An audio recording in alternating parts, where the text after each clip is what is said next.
that green light. Give me that green light, Maine. Give me that green light. Give me that green light, Maine. Give me that green light. Give me that green light, Maine. Give me that green light. Give me that green light, Maine. Tonight's Greenlight Maine is sponsored by Moody's Collision. Creating incentives for our co-workers forges the teamwork that makes the dream work. Good evening and welcome to Greenlight Maine, a series dedicated to showcasing the amazing talent, grit, and creativity of Maine's top entrepreneurs. These are the people who are building Maine's future, one dream at a time. I'm Don Gooding, Executive Director of the Maine Center for Entrepreneurial Development and Vice Chair of the Maine Angels, Maine's largest investing group. I'll be your host for tonight's show, featuring two promising entrepreneurs pitching to this evening's panel of judges for a chance at winning $100,000 in cash. Let's meet our distinguished panel of judges. On the far side, Jason Harkins. He's Associate Professor of Entrepreneurship at the University of Maine. Jason, welcome. Welcome. Thanks for having me. So how many entrepreneurs a year are going through your program there at UMaine? We have about 50 student entrepreneurs going through every year. It's very exciting for Maine's future. Yeah. And we also have Beth Schisler, President of Seabags, very successful company growing rapidly in Portland. Hi, Don. Hi. And how long have you been there at Seabags? We started in 1999. Yeah, so you've seen a lot of growth over those years. Gratefully, yes. Yes, as has Sean Moody, founder of Moody's Collision and our sponsor for this evening. Thank you very much for showcasing the show here. You're welcome, Don. And you've been at the business for how long at this point? 37 years. That's amazing. I tell people we ran out of ways to do it wrong. Well, I think you're going to enjoy tonight's presentations. We've got two really interesting companies, and I'm looking forward to hearing your feedback, as I'm sure they are, because you have a lot of experience on what their challenges are. And so with that, we're going to come back in just a few moments and hear the first of the presentations here on Greenlight Maine.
Please visit greenlightmaine.com to follow the progress of your favorite entrepreneurs and find information and resources about becoming an entrepreneur yourself.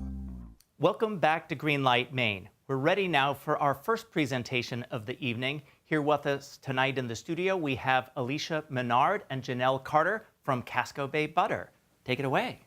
All right, so in 2012, we were visiting a dear friend, Sue, and she sent us home with a gift of this homemade bacon blue cheese compound butter. So we put it on turkey burgers, and we put it on potatoes, and it was so good, we started coming up with all these recipes around this bacon blue cheese compound butter. Naturally, I started doing research on the dairy industry because why not? And I learned two very unique things. One, they predicted you would have 3 to 4 flavors of butter in your refrigerator, much like you have an assortment of cheeses today. And secondly, I learned how to make butter. And in doing so, we quickly had way more butter than 2 people could consume. And so we started giving it away to friends. And a friend said, why don't you sell this at a farmer's market? So with that and our KitchenAid mixer, we started Casco Bay Butter in a church kitchen in Portland, Maine. And Alicia's brother joined our team quickly thereafter and started adding wholesale accounts. So now we have more demand and we need to make more butter, and we would borrow mixers from our friends on churn nights and would line them up on the counters at the church so we could make enough butter for that week's order. And as we were fulfilling our dream of owning a food business, we were also excited because we had found a way to help Maine dairy farmers. In the 1950s, Maine had about 5,000 dairy farms. Today they have about 275. So not only had we discovered this amazing niche in artisan flavored butter, but we were creating a value-added product for the local economy that could actually support the farmers. Last year, we were able to open up our own production space in Scarborough. We purchased our current churn, affectionately named Ben, and with that space and with Ben, we've barely begun to tap into our production capabilities. Here's some highlights about Casco Bay butter. We're the only flavored butter company that churns its own butter. Our top selling flavors are garlic herb, salted caramel, and truffle.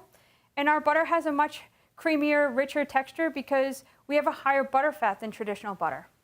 2014, we were Down East Magazine's Editor's Choice for one of the best of Maine, and we won second place for Best New Specialty Food at the New England Maine Specialty Food Show.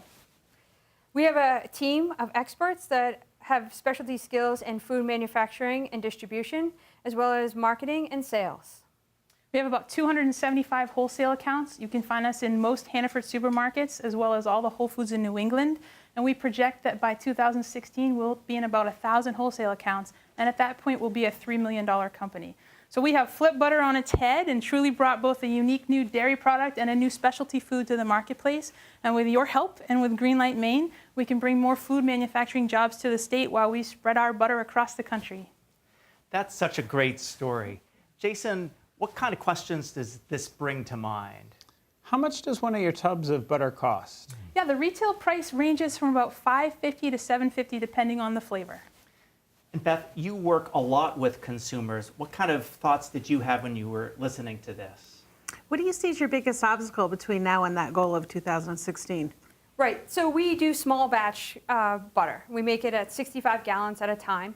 And so we plan to scale our production by adding more equipment, not necessarily scaling our production. So that would be the key, is to continue to scale without changing the integrity of our product. Sean, what do you think? I think, you know, the wholesale accounts are your bread and butter, pun intended. I think Mainers love to buy Maine products, and getting yourself out and get the exposure through Greenlight Maine is going to be successful. So kind of be careful what you wish for. It's going to be coming. Thank you. Any other barriers to growth in terms of reaching those goals? You know, we're going to continue to support Maine farmers, and our next step is to move to New England farmers. So we're going to try to keep it local as much as possible. That's great. Any final questions, judges? Jason? Yes. Why are you the only flavored butter company to make your own butter? Right, great question. There are other flavored butter companies out there, and they buy it from mass producers, and then they flavor and pack it. And so we buy it, we make our own butter, and then we flavor, and then we pack it. It changes the quality of the product, and so we do it in a very small batch, and that gives us the higher butter fat, which makes us unique. Well, that's great. We'll be back after a break with a conversation with tonight's sponsor, Sean Moody of Moody's Collision. We'll be back in just a moment.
If any of you in our television audience has a big idea, we encourage you to visit greenlightmaine.com for a list of resources and information about starting your own business. Welcome back to Greenlight Maine. We're going to have a conversation with Sean Moody, the founder of Moody's Collision. Thank you very much for sponsoring Greenlight Maine and showing your support for entrepreneurs all over Maine. Our pleasure, Dawn. Great. You've really built a very successful company now, but I want you to dial it back just a few years, back to the early days, so people know just kind of what it takes to establish a company like yours. Well, I think contrary to what's typical, I think most businesses in Maine, like ours, speak of my own experience, start out in like moonlight, like I work in my mom's garage. After hours, my regular job, and develop my skill, had a real passion to working on vehicles, and then at some point you get up the gumption just to kind of start out and strike out on your own. You took the leap. That's right. And it took a lot of courage at that moment to do that, or I think at 17, you don't know enough to know not to do it, I guess. There's something to be said for being young. 17. So how long have you been at it now? It's been 37 years. 37 years. Yeah. And Dawn, I'm just as excited when I wake up in the morning today than I was when I first started. Still passionate about it. We got a lot of great people. And I think it's, if you are successful over time, it's a lot easier to maintain that, that stamina, Sure. enthusiasm. So we've really been fortunate. We've been blessed. Yeah, but not everybody wakes up every morning inspired about their job. One of the things you did back in, I think it was 2003, Yes. is you made some big changes and you brought your employees into ownership of your company. That's right, Dawn. And how we arrived at that was we were in the auto salvage business for about 12 years and grew that to one of the most successful auto recyclers actually in the country. Is that right? Yeah, and we sold it to a consolidator at the time, LKQ Corporation, which was a financial windfall for me personally, building that business up from scratch. And I looked at that at the time, I was about 40 years old, and thought, if I do this again at Moody's, we grow Moody's up from what it was, just a single shop. I want to share that. I want everybody to succeed and share in that prosperity and that growth. That's great. And so over time, what kind of transformation have you seen in your employees? Are they now feeling more entrepreneurial because they're also owners of the company? Yeah, and I don't refer to people as employee, employer-employee. It almost seems like a hierarchy. Ah, So is I that always, right? I refer to everybody as a coworker. I'm a coworker. Like, you don't Gotcha. work for me. I work for you. We're coworkers together. And I think what's fascinating is we always had open book management.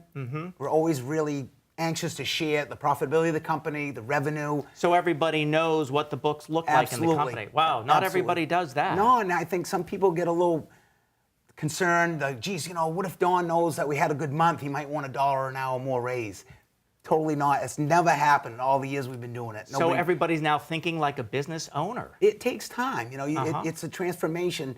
It takes about 12 to 18 months of committing to it. We do it quarterly.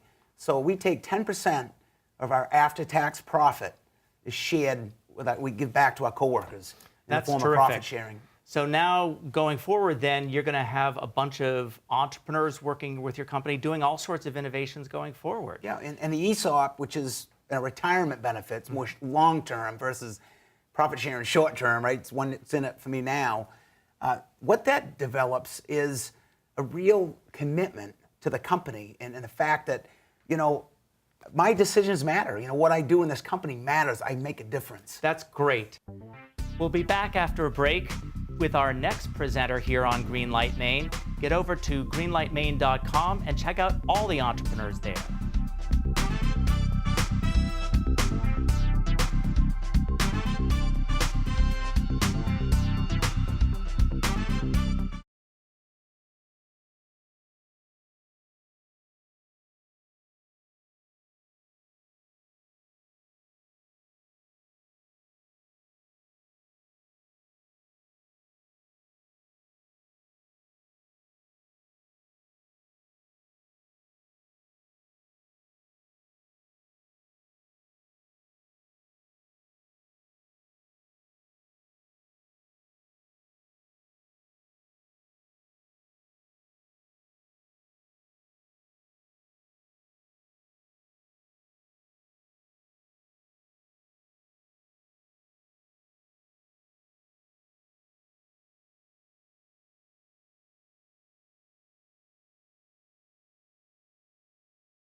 please visit greenlightmaine.com to follow the progress of your favorite entrepreneurs and find information and resources about becoming an entrepreneur yourself.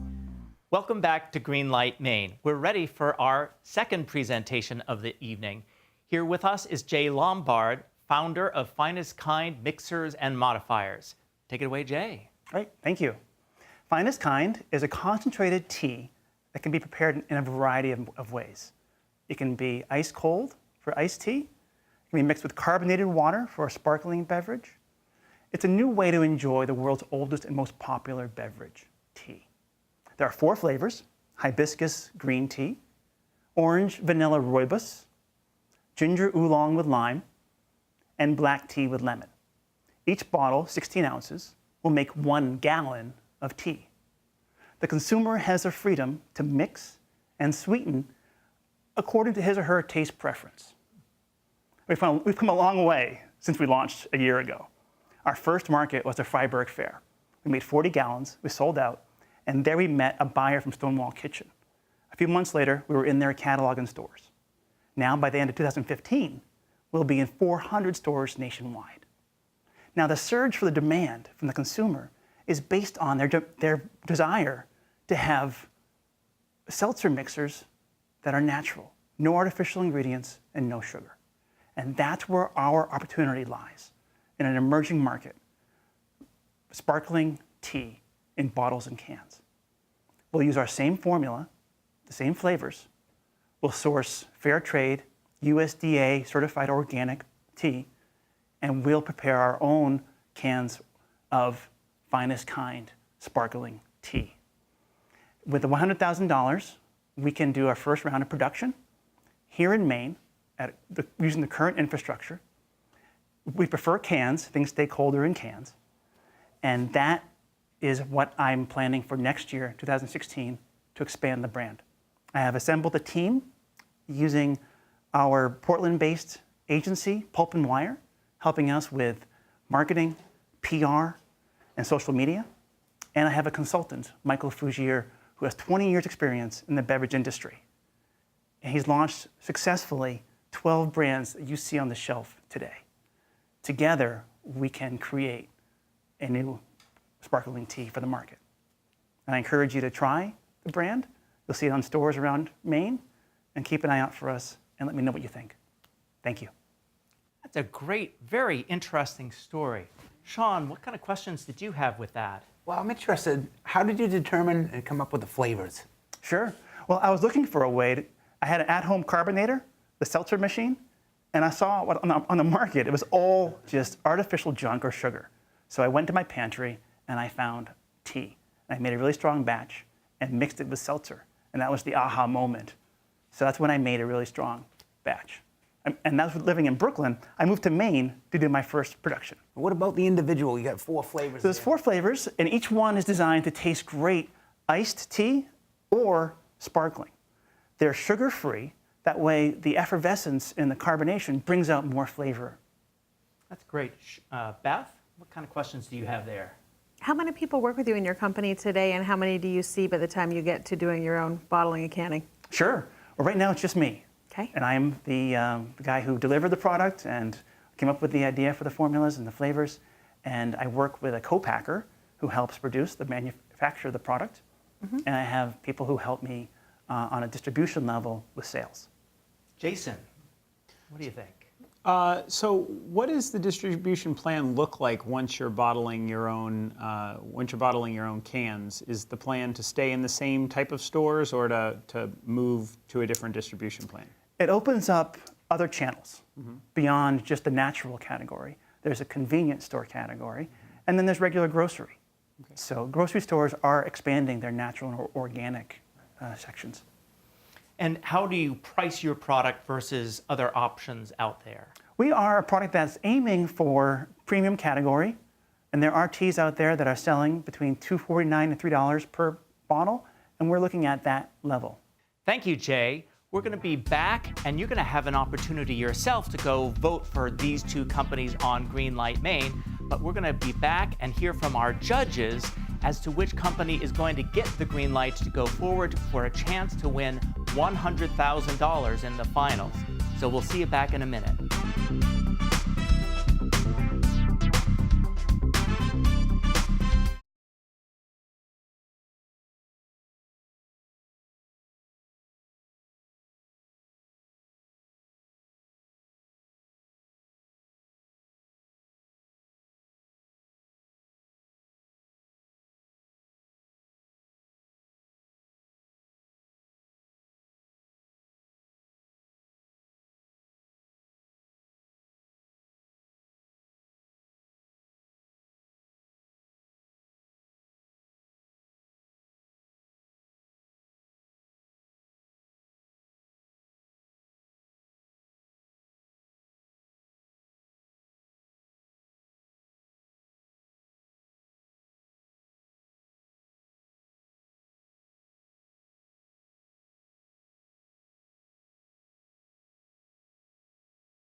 Please visit greenlightmaine.com to follow the progress of your favorite entrepreneurs and find information and resources about becoming an entrepreneur yourself.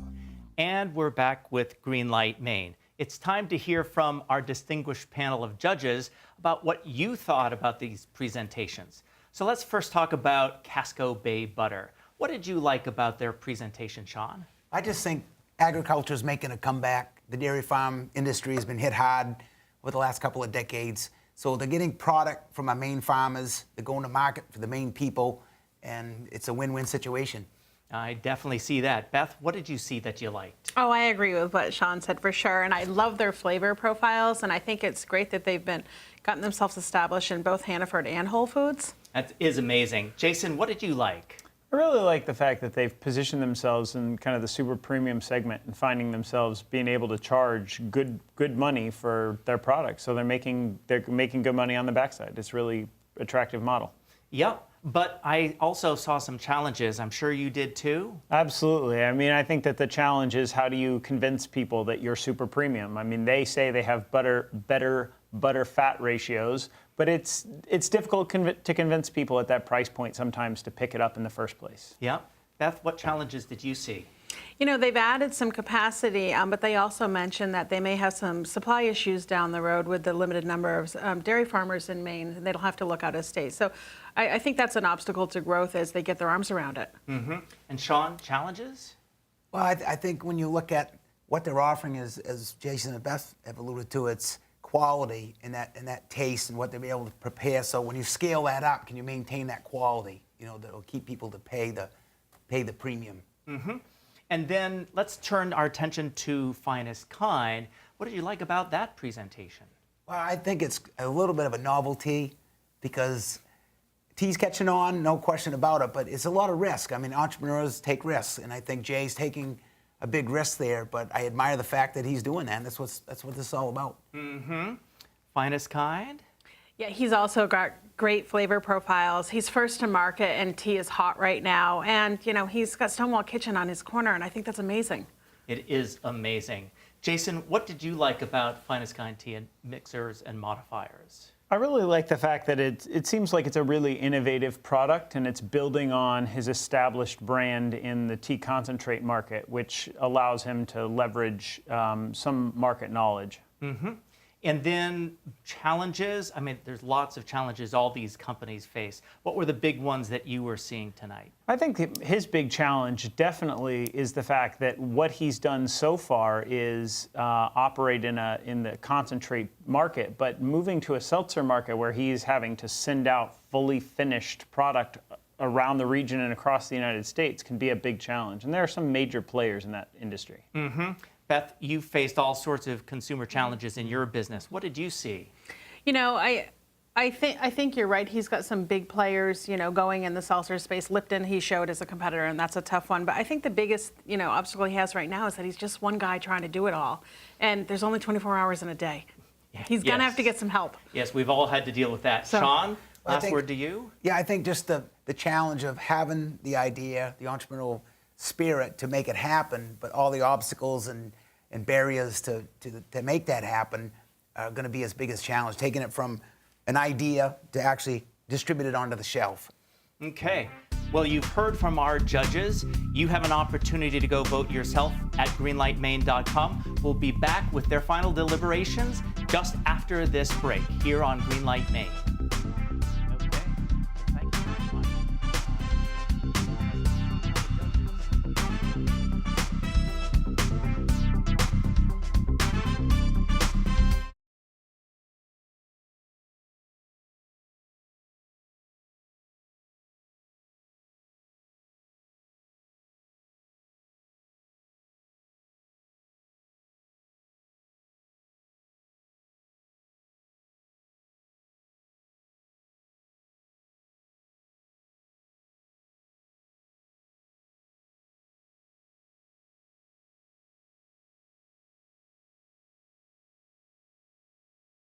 We hope you at home will support your favorite entrepreneur tonight by going to greenlightmaine.com and clicking on their GoFundMe link.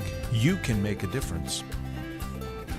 Welcome back to Greenlight Maine. We've heard two companies give great presentations this evening, and now it's time to let the audience know who's going to get the green light. Judges, are you ready? All right, who's going to get it? Let's show them.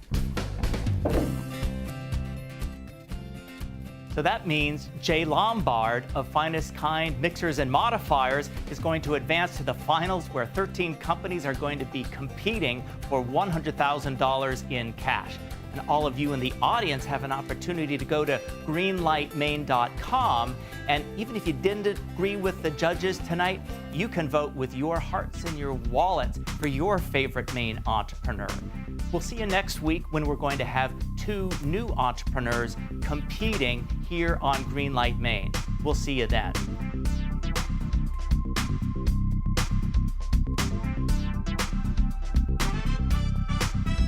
Greenlight Maine would not be possible without the support of all of our corporate sponsors. Thank you. Tonight's Greenlight Maine is sponsored by Moody's Collision. Creating incentives for our co-workers forges the teamwork that makes the dream work. Prize money for Greenlight Maine is provided by Maine Accelerates Growth through a grant by the Maine Community Foundation, stewards of charitable giving, helping donors help Maine. Outreach and community engagement in partnership with Maine Startup and Create Week, a conference worth skipping work for. Furniture for Greenlight Maine is provided by Thomas Mosier Furniture, handcrafted American furniture since 1972. Broadcast facilities provided by NESCOM, the New England School of Communications at Husson University.